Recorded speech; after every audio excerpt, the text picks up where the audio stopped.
Stress will break your relationship. ஒரு குடும்பமா இருந்தா ரிலேஷன்ஷிப்ப பிரேக் பண்ற கூட இதாகும். அது என்ன ஆகும்னா, இட் அஃபெக்டட் பை வேர்ட்ஸ். அதாவது வார்த்தையினால தான் ரொம்ப பாதிப்பு ஜாஸ்தி. அதாவது ஆஃபீஸ்லனா அ மேல இருக்கிற ஆஃபீசர்ஸ் சொல்றதுனால ரொம்ப பிரஷர் போடுறாங்க. எனக்கு வந்து ஒண்ணும் பண்ண முடியல. ரொம்ப அதனால ஒரு அஃபெண்ட் ஆயி, அ அந்த வார்த்தையினால, வேர்ட்னால இந்த வேர்ட் என்ன பண்ணும்னா, it will bring the angry. அதுதான் ஒரு கோபத்த கொண்டு வரும்.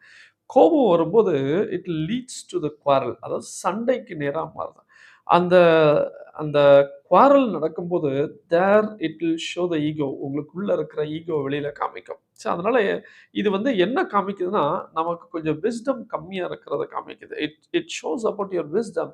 நம்மளுடைய லேக் ஆஃப் விஸ்டம். அதேபோல அது சொல்ல ஒரு மெச்சூரிட்டி இல்லாத ஒரு சிச்சுவேஷன் இதுல காமிக்குது. ஸ்ட்ரெஸ்னால இவ்ளோ பிரச்சனை இருக்கு. பைபிள்ல ஒரு வேர்ஸ் இருக்கு. A quick to a quick to hear, கேட்கிறதுக்கு தீவிரமாறன்னு சொல்றது, ஸ்லோ டூ ஸ்பீக், அதாவது பேசுவதற்கு தாமதமா பண்ணணும் அப்படின்னு சொல்லுது. அதேபோல ஸ்லோ டூ ஆங்கர், கோபப்படுறது கூட நம்ம குறைவான டைம நம்ம யூஸ் பண்ண, அதாவது குறைவா நம்மளுடைய ஆங்கர வந்து வெளிப்படுத்துறது குறைவா இருக்கணும். அப்படின்னா கோவப்படக்கூடாது. அப்படி செஞ்சோம்னா இந்த சிச்சுவேஷன்ஸ் நம்மளால மாத்த முடியும். Thank you.